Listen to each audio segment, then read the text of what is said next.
Iran और America के दरमियान अगर मुज़ाकरात हो रहे हैं तो मेरा ख़्याल है कि मिसाइलों की सूरत में ही हो रहे हैं। अगर ईरान की तरफ से कहा जाता है कि जनाब कोई मुज़ाकरात नहीं हो रहे, तो अमेरिका की तरफ से कहा जाता है कि मुज़ाकरात हो रहे हैं। लेकिन मुसलसल इन मुज़ाकरात के दरमियान बमबारी जो है वो अभी भी जारी है, ईरान की तरफ से भी और अमेरिका की तरफ से, यानी दोनों अभी तक मिसाइलों से ही मुज़ाकरात जो है वो कर रहे हैं। तो operation true promise 4 operation epic fury continue है, अभी तक जारी है। लेकिन रात गए अमेरिकन जो सदर हैं मिस्टर डोनाल्ड ट्रंप साहब, उन्होंने जो स्पीच किया, इस स्पीच के ऊपर बहुत ज़्यादा एक एनालिसिस जो है वो किया जा रहा है और उसको एनालिसिस जो है वो हम भी करेंगे, अनफोल्ड करेंगे कि वो तकरीर बज़ाहिर लगती है कि थका हुआ सुपर पावर का जो कंट्री है उसका जो प्रेसिडेंट है वो अपनी कौम से ख़िताब कर रहा है और अपनी कौम से ख़िताब के दौरान जो बातें उन्होंने दोहराई, अगर उन बातों का मुआजना किया जाए तो वो बातें वही हैं जो देखा जाए आए रोज़ जो उनके बयानात ट्रुथ सोशल के ऊपर जो एक प्लेटफॉर्म है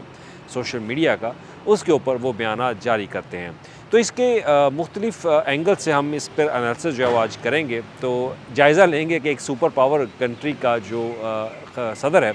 वो किस तरह से ये जंग जो है वो लूज़ कर रहा है। तो इस पर आपसे अब स्टोरी को अनफोल्ड करने से पहले इसका एनालिसिस जो है वो हम करें कि स्पीच में क्या था, क्या तासुरात थे चेहरे के ऊपर। इस पर बीबीसी के ऊपर एक स्टोरी है बड़ी मज़ेदार किस्म की, वो आप ज़रूर पढ़िएगा। बीबीसी इंग्लिश की तरफ से वो स्टोरी जो है वो बाकायदा लिखी गई और उन्होंने भी इसका एनालिसिस जो है वो किया कि बज़ाहिर एक हारा हुआ शेर जो है वो नज़र आ रहा था कि जो अपनी शिकस्त को तस्लीम कर चुका है, लेकिन वो यहाँ से निकलने की तलाश जो है वो कर रहा है कि अमेरिका अब ईरान से भागे कैसे, ईरान से निकले कैसे, तो उसकी तलाश उनकी जारी है। अब दूसरी तरफ जैसे ही स्पीच का आगाज़ होता है तो डोनाल्ड ट्रंप साहब जब एंटर होते हैं डाइस पर आने के लिए, तो उनके चेहरे पर गुस्सा था, उनके चेहरे के जो तासुरात थे वो बड़े गुस्से वाले दिखाई दे रहे थे, जैसे कि अग्रेशन आता है, वो अग्रेशन बज़ाहिर तौर पर जो है वो नज़र आ रहे थे। वो चल के आते हैं, डाइस पर पहुँचते हैं, ख़िताब जो है वो शुरू करते हैं और कोशिश उनकी ये थी कि वो अपनी कौम को एतमाद में लें कि ये जंग जो शुरू हुई है इसमें अमेरिका को नुकसान हो रहा था, अमेरिका के लिए एक ख़तरा था ईरान की तरफ से, तो लिहाजा इस जंग को शुरू करना पड़ा। फिर बात आती है कि जो हमले अब तक एक माह के अंदर किए गए, उन हमलों में जो कामयाबी हासिल की उसका एक दफ़ा फिर से दावा किया गया कि वो तमाम तर जो अहदाफ जो टारगेट अमेरिका की तरफ से तय किए गए थे उनको हासिल कर लिया गया है, ये भी एक दावा उनकी तरफ से किया गया। तो इस पर बीबीसी की तरफ से बड़ा खूबसूरत एनालिसिस जो है वो किया गया कि ये दावा जो है वो गुज़श्ता कई माह से वो कर रहे हैं, लेकिन उसके बावजूद अभी तक ईरान के मिसाइल वो रुके नहीं हैं, उनका रडार सिस्टम अभी भी चल रहा है, उनकी फ़ज़ाई पावर अभी तक मौजूद है। तो फिर ये दावा किस बात का दावा किया जा रहा है? और दूसरी तरफ उन्होंने जो अपना हरमज़ है इसके ऊपर बहुत ज़्यादा फोकस जो है वो किया। तो आपको याद होगा कि अपना हरमज़ के ऊपर डोनाल्ड ट्रंप साहब कह चुके हैं कि अब जिसने भी तेल लेना है वो खुद आके स्टेट ऑफ अपना हरमज़ पे आए,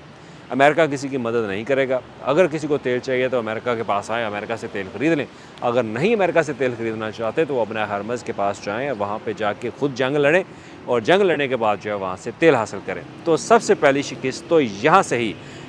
नज़र आ जाती है कि अपना हरमज़ के ऊपर अमेरिका एक सुपर पावर मुल्क है पूरी दुनिया के अंदर, वो यहाँ पर हार चुका है। उसके पास कोई और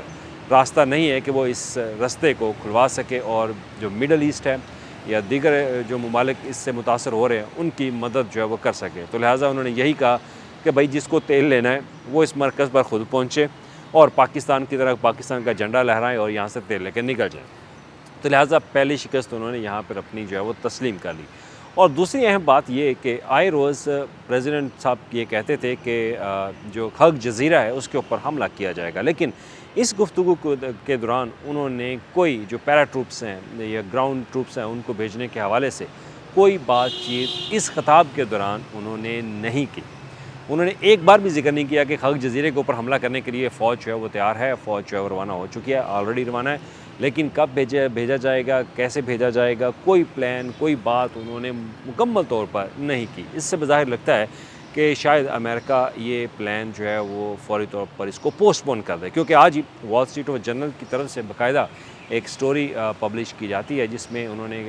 कुछ अपनी इंटरवेंशन भी दी, कुछ हदायत भी जारी की, कुछ एडवाइस भी दी कि अगर खग जज़ीरे के ऊपर जाना है तो उसके मुमकिन ख़तरात वो ये होंगे। तो उनके बाकायदा उन्होंने की नोट्स बनाकर प्रेसिडेंट साहब के साथ जो है वो शेयर किए हैं। यानी कि जो अमेरिकन आर्मी है उनकी तरफ से। और वॉल स्ट्रीट जर्नल ने बाकायदा ये भी लिखा है कि जो यूरेनियम की इनरिचमेंट है उसको रोकने के लिए उन्होंने बाकायदा एक प्लान जो है वो तैयार किया है कि ये एक प्लान है जिसके तहत वहाँ से इनरिचमेंट को फ़ौरी तौर पर अपने कब्ज़े में अमेरिकन फ़ौज जो है वो लेकर वहाँ से निकल सकती है। तो लिहाजा उसके भी ख़तरात जो है वो सामने लाए गए कि ये बज़ाहिर लगता इतना आसान है, लेकिन ये मुश्किल बहुत है, क्योंकि इनरिचमेंट को महफूज तरीके के साथ किसी दूसरी जगह मुंतकिल करना भी एक बहुत बड़ा टास्क होता है। तो लिहाजा हक जज़ीरे के ऊपर जो एक दावा किया जा रहा था अमेरिका की तरफ से, अमेरिकी सदर की तरफ से, वो उस पर उन्होंने मुकम्मल तौर पर कोई बात जो है वो नहीं की। और जहाँ तक उन्होंने बात की कि रजीम चेंज, तो रजीम चेंज अभी तक ईरान के अंदर नहीं हुई। और उन्होंने कहा कि अब मौजूदा जो हुकूमत है, मौजूदा हुकूमत के साथ उनकी बातचीत जो है वो जारी है, लेकिन मौजूदा हुकूमत ने ही जैसे ही अमेरिकन प्रेसिडेंट का ख़िताब ख़त्म हुआ, जब उन्होंने सुना तो उनके वज़ीर ख़ारजा जो हैं शरीफ अमूर हैं, उनकी तरफ से बाकायदा ये कह दिया गया कि जनाब ये एक गलत बयान है कि अमेरिका जो है वो मुज़ाकरात कर रहा है उनके साथ। ईरान कभी भी मुज़ाकरात जो है वो उनके साथ नहीं करेगा, लेकिन ईरान अपना दिफा जारी रखेगा और ईरान के हमले नहीं रुकेंगे। अगर America operation epic fury continue रखता है तो फिर ऑपरेशन ट्रू प्रॉमिस 4 जो वादा सादक 4 है वो भी ईरान की तरफ से जारी रहेगा। तो लिहाजा अमेरिका ये ना समझे कि जनाब ईरान जो है वो फ़ौरी तौर पर ख़ामोश हो जाए।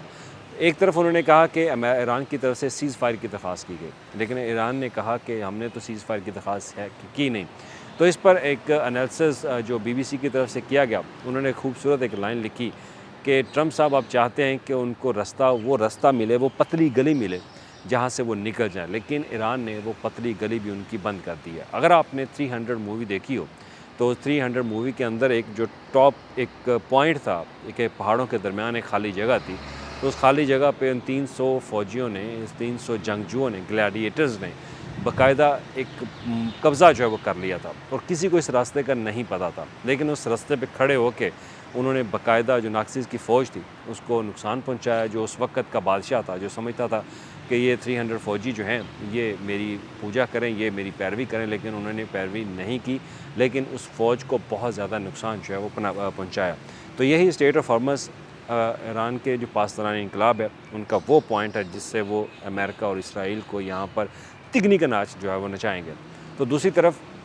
जो अमेरिकन सदर हैं उनकी तरफ से बाकायदा एक हार इस तरफ से भी शो की गई कि किसी मुल्क ने उनका साथ जो है वो नहीं दिया। नेटो नेटो के ऊपर उन्होंने बारहा कहा कि नेटो ने हमारा साथ जो है वो नहीं दिया मुश्किल वक्त में। वो फिर उन्होंने मुख्तलिफ़ जंगों के नाम बताए कि ये जंगें जो है वो ईरान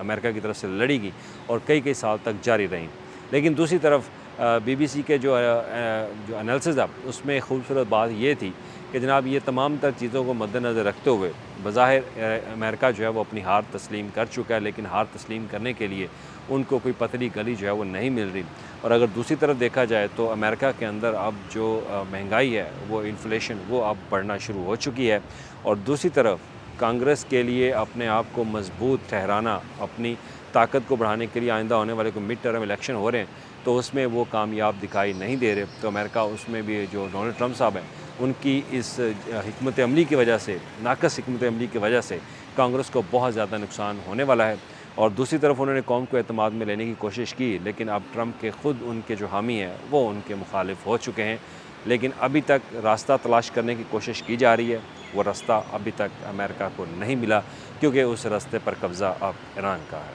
शुक्रिया।